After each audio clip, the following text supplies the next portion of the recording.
એ મદપાન વિકૃતિના દુરુપયોગ એટલે આપણે જોઈએ કે ડિપેન્ડ રહીએ છીએ અને આધારિત રહીએ છીએ અને દુરુપયોગ આ બંને વસ્તુ વ્યસનમાં જોવા મળે છે. કયા વ્યસનમાં? તો મદ્યપાન એટલે આપણે જે વાત કરીએ છીએ આલ્કોહોલિઝમની વાત કરીએ છીએ, આલ્કોહોલિકની વાત કરીએ તો હવે એના આધારે કઈ મનોવિકૃતિઓ સર્જાતી હોય છે, એના આધારે કઈ શારીરિક તકલીફો પડતી હોય છે એ આપણે જોઈએ છીએ.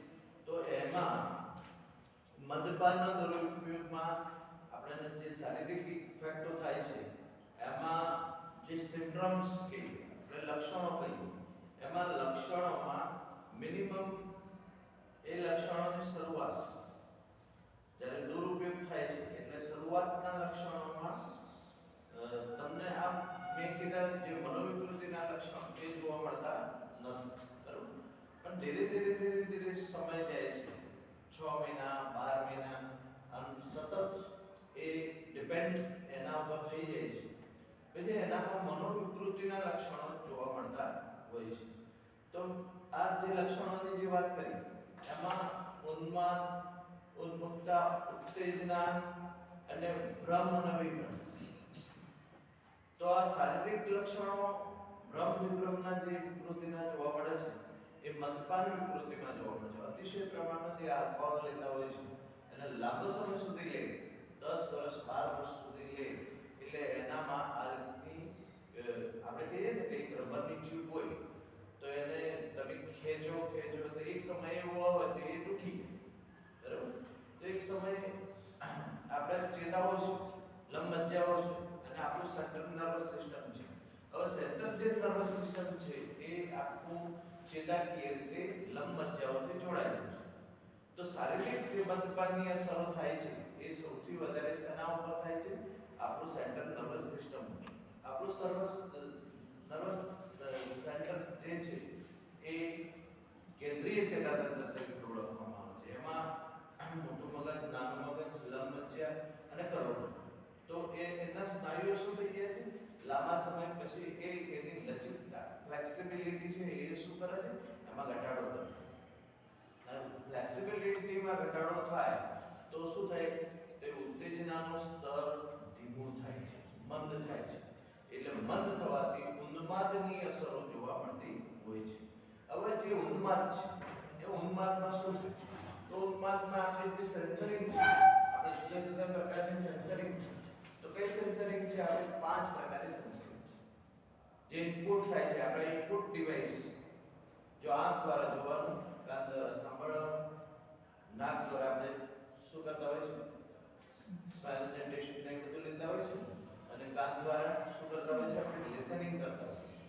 આ લિસનિંગ, સેન્સરિંગ, આ જે સેન્સર છે આપણા જે આપણને જે સંવેદના થાય છે એ સંવેદનામાં શું થઈ જાય છે? ઘટાડો થવા માંડે છે. ધીરે ધીરે એ જ વસ્તુના આપણે કોઈ બી વસ્તુ આંખ દ્વારા આપણે જોઈએ છીએ તો એનો અર્થ આપવાની ક્રિયા કરીએ એના પ્રત્યક્ષીકરણ કરતા હોઈએ છીએ, બરાબર. તો આપણને શું થઈ જાય છે? આંખ દ્વારા જે અર્થ આપવાની ક્રિયા છે એમાં મુશ્કેલી સર્જાય છે. તો એની આધારે ઓડિટોરિયમ હેલ્યુસિનેશન થતું હોય છે. એટલે દ્રશ્યમાં અથવા શ્રાવ્યમાં, સાંભળવામાં ભ્રમ પેદા થતો હોય છે. તો આ ભ્રમ લાંબો સમય સુધી ચાલે એટલે આ મદ્યપાનની વિકૃતિનું કારણ, વધારે પડતી આધારિતતાના કારણે તમને શું થઈ જાય છે? આ પ્રકારનો રોગ લાગુ પડે છે. એટલે ઉન્માદની અવસ્થા લાંબો સમય સુધી જોવા મળતી હોય છે. પહેલા શેની અવસ્થા જોવા મળે છે?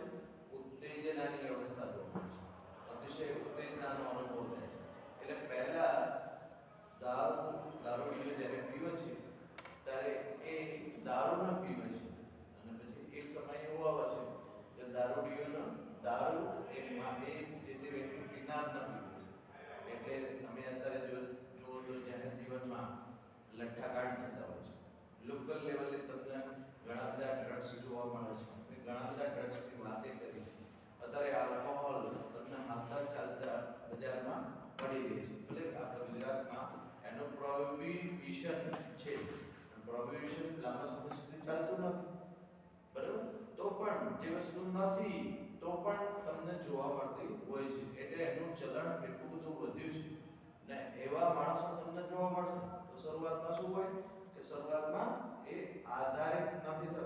પહેલા તો ખાલી એનો દુરુપયોગ જ કરે છે કે ચલો આજે પ્રવાસી આજે આમ કરીએ તેમ કરીએ, સાંજ પડે એટલે ફરીથી એ એનો દુરુપયોગ કરતો હોય છે અને પછી ધીરે ધીરે એ શું થઈ જાય છે ના ઉપર આધારિત, એના વગર ચાલતું નથી. બરાબર? તો નથી ચાલતું તો શું થાય તો પહેલી ઉત્તેજનાનું સ્તર ચાલુ થાય, પછી ઉન્માદનું સ્તર જોવા મળતું હોય છે. એથી આગળ જઈએ તો ગંભીર બેભાનપણું પણ જોવા મળે છે, ધ્રુજારી પણ જોવા મળે છે અને ઊંઘમાં ઘટાડો જોવા મળે છે, નબળાઈ જોવા મળે છે, ગભરામણ જોવા મળે છે, ચિંતા જોવા મળે છે. તો આ પ્રકારની હૃદયની એટલે શારીરિક મુશ્કેલીઓ, કંપન થાય છે. તમે જો અતિશય આલ્કોહોલિક જે લોકો હોય છે એ તમે કપ રકાબી જો ગ્લાસ પકડે ને આમ ધ્રુજતા હોય છે. બરાબર? સ્ટ્યુમર આવી જાય છે. પછી ઊંઘમાં ઘટાડો થઈ જાય છે. અને જે લાંબા સમય સુધી ઊંઘ જે REM તબક્કો આપણે કહીએ ને રેપિડ આઈ મૂવમેન્ટ એ આવતી નથી. બરાબર? તો એના કારણે એની ઊંઘ ડિસ્ટર્બ થાય છે. હૃદયના ધબકારામાં પણ પરિવર્તન આવે છે. તો ધબકારાનું પ્રમાણ વધવા માંડે છે. જે લોકો આલ્કોહોલિક છે એમના માટે કહેવામાં આવે છે કે શારીરિક તકલીફોમાં સૌથી વધુ ધ્રુજારી, પછી ચિત્તભ્રમ થતો હોય એવું થાય છે, ભ્રમની સ્થિતિ થાય છે. સૌથી વધુ લાંબો સમય સુધી જે લોકો ઉપયોગ કરે છે એને ખાસ કરીને લીવર એબ્સેસ થઈ જાય છે, એમનો લીવર ખરાબ થઈ જતું હોય છે અતિશય આલ્કોહોલ લેતા હોય